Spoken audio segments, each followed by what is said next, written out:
With NBA teams still figuring out the new collective bargaining agreement, a lot of players in free agency might not have had or don't have the market they were expecting. This includes Isaac Okoro. The fifth pick in the 2020 draft by the Cavaliers, Okoro is currently a restricted free agent. This means other teams can make offers, but the Cavaliers have the rights to match them. Though given his skill set and that he's still just 23, it's surprising he's still on the market. I'm going to take a deeper look at Okoro's game, why teams should be interested, and who he could potentially play for this upcoming season. Okoro doesn't have the offensive game where he'll ever be considered a primary option, though he has improved in some key areas. Entering the NBA, Okoro's three-point shooting was one of the biggest question marks to his game. While he did struggle from three in a small sample this past postseason, he's improved in that regard every year of his career. The other interesting thing is while opponents often dare Okoro to shoot from three, he shot better when contested this past regular season, knocking down 42% of his attempts from deep that were considered guarded. While his outside shooting has improved, Okoro's also shown a willingness to attack closeouts. Here the Cavaliers have the Pacers a bit out of sorts after an offensive rebound. Though right as Okoro gets the ball, he knows he wants to get downhill.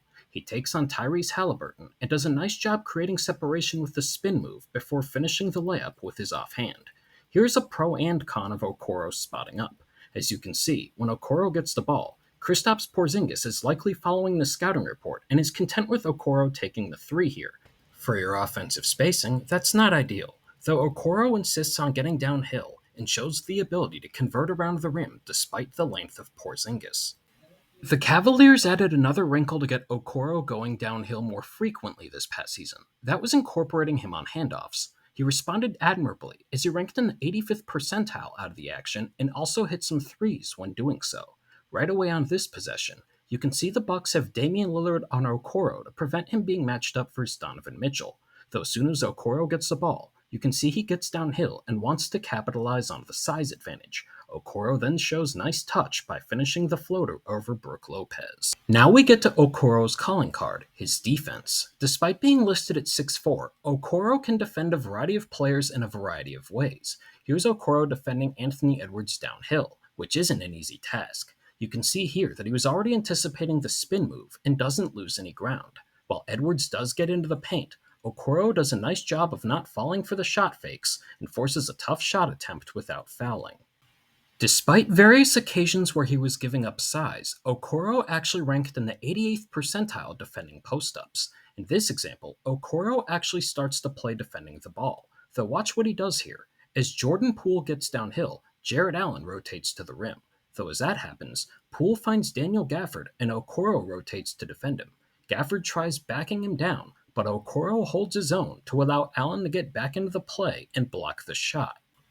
So where's Okoro going to play this upcoming season? That's an interesting question. The Cavaliers might want to retain him, but the team and Okoro could have different prices in mind. This is where other teams come into play. The only team with a large chunk of cap space remaining is the Utah Jazz, but they have various young players at the same position as Okoro whose development they would prioritize.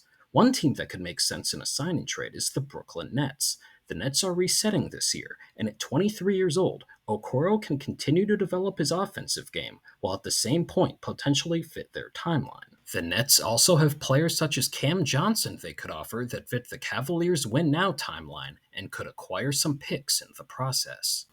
Whether it's with the Cavaliers or elsewhere, Okoro's shown some signs of growth offensively, and given his high-level defense on opponents of various sizes, is a player who can contribute right away. Though still only 23 years old, there's room for his game to grow, and his consistent improvements he's shown shooting from three, mixed with the flashes of scoring when getting downhill, is something that could be built on. At the least, Okoro has qualities you'd want in a serviceable role player, so this will be an interesting scenario to monitor throughout the offseason.